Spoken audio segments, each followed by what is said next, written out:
Hello friends, welcome and welcome back to my YouTube channel. तो आज के इस वीडियो में हम देखने वाले हैं फिजिक्स का बहुत ही ज़्यादा मोस्ट इंपॉर्टेंट टॉपिक। तो टॉपिक आप देख सकते हैं, टॉपिक है आपका एक समान वैद्युत क्षेत्र में आवेशित कण का गमन पथ क्या होगा।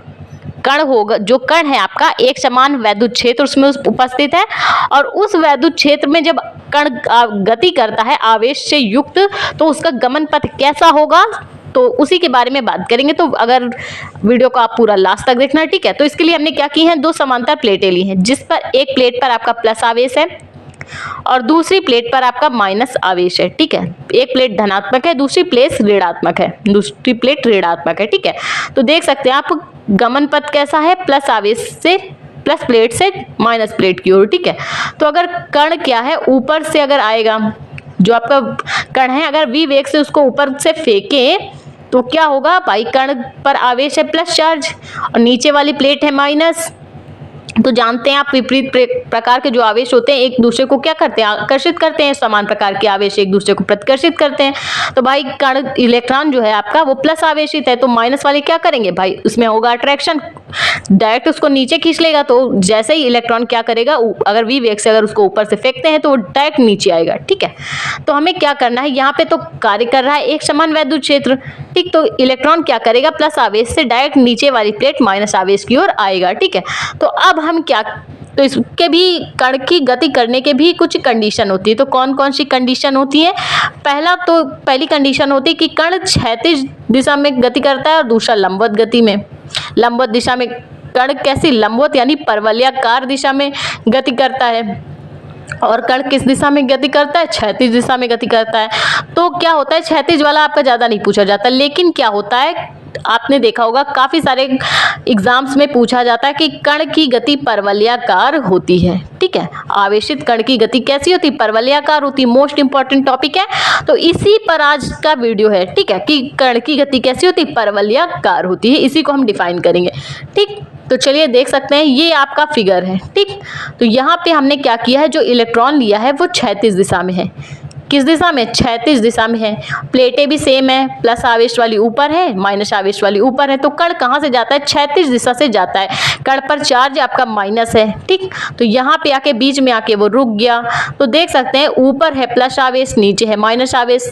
अगर समान प्रकार के आवेश है, माइनस माइनस एक दूसरे को प्रतिकर्षित करेंगे, भाई माइनस वाली प्लेट की ओर नहीं आएगा वो, लेकिन प्लस वाली जो प्लेट है वो क्या करेगी, इस कण को खींचेगी, अपनी ओर क्या करेगी, खींचेगी, ठीक। तो खींचता हुआ वो कहाँ चला जाएगा, धीरे धीरे ऊपर की ओर उठता चला जाएगा, यानी एक गोले का, परवलय का रूप लेता चला जाएगा। क्योंकि इलेक्ट्रॉन पर आवेश कैसा है, माइनस आवेश है, तो प्लस आवेश वाली प्लेट उसको क्या करेगी, अपनी ओर खींचेगी, ठीक है। अट्रैक्शन होगा इनके बीच में, तो वो खींचते हुई कहाँ चली जाएगी, ऊपर चली जाएगी और कण की गति कैसी हो जाएगी, परवलयाकार हो जाएगी, ठीक। तो इसी को हम समझेंगे डेरिवेशन के माध्यम से, ठीक। तो चलिए स्टार्ट करते हैं वीडियो। तो सबसे पहले हम क्या करेंगे, निकालेंगे बल, कि बल कितना लग रहा है। तो आवेश माइनस क्यू, यहाँ पे आवेश आपका कितना है, माइनस क्यू है, ठीक है। जहाँ पे इलेक्ट्रॉन आपका माइनस है वहाँ पे आपका आवेश भी माइनस क्यू है। तो आवेश माइनस क्यू के कारण ई पर लगने वाला बल, ई पर यानी वैद्युत क्षेत्र, वैद्युत क्षेत्र आपका एक समान वैद्युत क्षेत्र है यहाँ पे, ठीक। तो आवेश माइनस क्यू के कारण वैद्युत क्षेत्र ई पर बल, तो बल का फॉर्मूला क्या हो जाएगा, F is equal to Q E, आवेश गुणे वैद्युत क्षेत्र। पिछले वीडियो में भी आपने इस फॉर्मूले को देखा हुआ है, तो इसको मान लेंगे हम क्या, समीकरण 1। आवेश माइनस क्यू के कारण वैद्युत क्षेत्र पर बल, तो बल का फॉर्मूला क्या हो गया, F is equal to Q E, आवेश गुणे वैद्युत क्षेत्र, ठीक। तो इसको हम मान लेंगे समीकरण, यहाँ पे आवेश क्या है, माइनस क्यू था फिगर पे, तो इसको समीकरण 1 मान लिया। और दूसरा आप जानते हैं कि भाई बल का एक और फॉर्मूला होता है, न्यूटन का नियम था ना, न्यूटन के नियम से बल का क्या फॉर्मूला था, F is equal to ma, द्रव्यमान गुणे त्वरण, ठीक है। F is equal to ma, द्रव्यमान गुणे त्वरण, ठीक है। तो इसको हम मान लेंगे समीकरण 2। तो हम क्या करेंगे, इक्वेशन 1 और 2 से, ठीक है, समीकरण 1 और 2 से इनकी जब तुलना कराएंगे तो क्या हो जाएगा, तुलना कराने पे फॉर्मूला क्या बनेगा, QE is equal to MA, FF तो हो जाएगा कैंसिल, तो Q इज इक्वल टू क्या हो जाएगा, MA। तो हमें निकालना क्या है, त्वरण निकालना है, ठीक। त्वरण निकालेंगे तो क्या हो जाएगा, A is equal to QE बटे एम। एम को क्या करेंगे, एम को जब भेजेंगे तो हो जाएगा भाग में, तो ये बन गया आपका निकल के क्या आया, त्वरण निकल के आया। तो अब हम क्या करेंगे भाई, हमने त्वरण निकाल लिया। अब हमें क्या निकालना है, इलेक्ट्रॉन कैसी दिशा में गति कर रहा है, क्षैतिज दिशा में गति कर रहा है।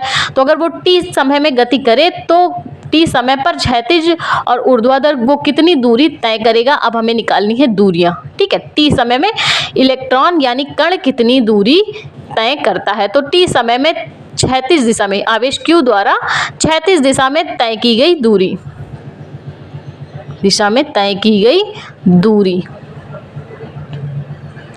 ठीक है। तो दूरी का भी फॉर्मूला होता है, ठीक है। तो जैसा कि आप जानते हैं कि दूरी के लिए हमने क्या किया था, दो अक्ष लिए थे। दूरी का फॉर्मूला आपका होता है वेग गुणे समय। तो हमने क्या किया था, एक होता है एक्स अक्ष, दूसरा होता है वाई अक्ष, ठीक है। एक क्या होता है, एक्स अक्ष होता है, दूसरा होता है वाई अक्ष। एक्स अक्ष है आपका क्षैतिज दिशा में और वाई अक्ष क्या है, ऊर्ध्वाधर दिशा में है, ठीक है।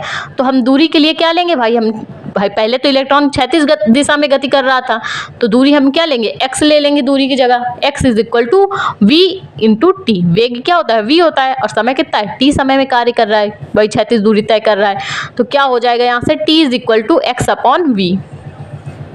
ये आपकी क्षैतिज दूरी आ गई, t is equal to X upon V. अब हम क्या करेंगे, t समय में आवेश Q द्वारा तय की गई ऊर्ध्वाधर दूरी निकालेंगे, ठीक है। t समय में तय की गई इलेक्ट्रॉन द्वारा ऊर्ध्वाधर दिशा में दूरी, यानी y दिशा में, y अक्ष में कितनी दूरी तय करेगा इलेक्ट्रॉन आपका, t समय में तय की गई ऊर्ध्वाधर दूरी।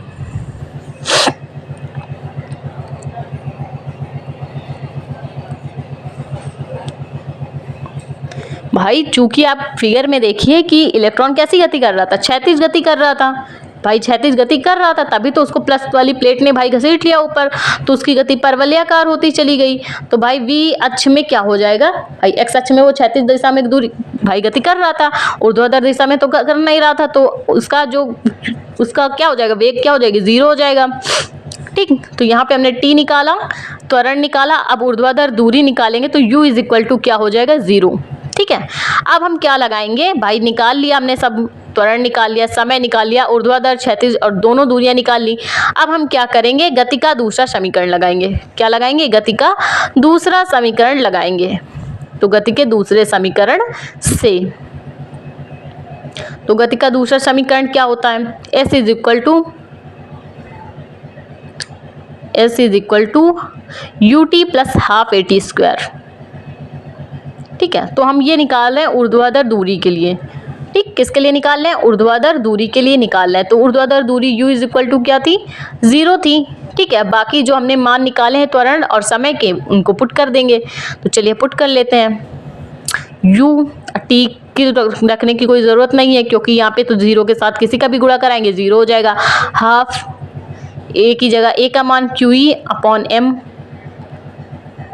और यहाँ पे रखेंगे t की वैल्यू, क्योंकि यहाँ पे तो हमें निकालनी पड़ेगी, x अपॉन v का होल स्क्वायर, ठीक है। तो यहाँ से तो t हो गया 0, ठीक है। तो यहाँ पे s क्या था, हम ऊर्ध्वाधर दूरी निकाल रहे थे, तो y अक्ष पे थी ऊर्ध्वाधर दूरी, तो s की जगह हम क्या ले सकते हैं, ऊर्ध्वाधर दूरी y का सिंबल ले सकते हैं। तो y इज इक्वल टू क्या हो जाएगा, ये तो हो गया 0, ठीक है, ये हो गया 0। तो यहाँ पे क्या हो जाएगा, हाफ ले चाहे QE upon 2mv square, QE बटे 2mv स्क्वायर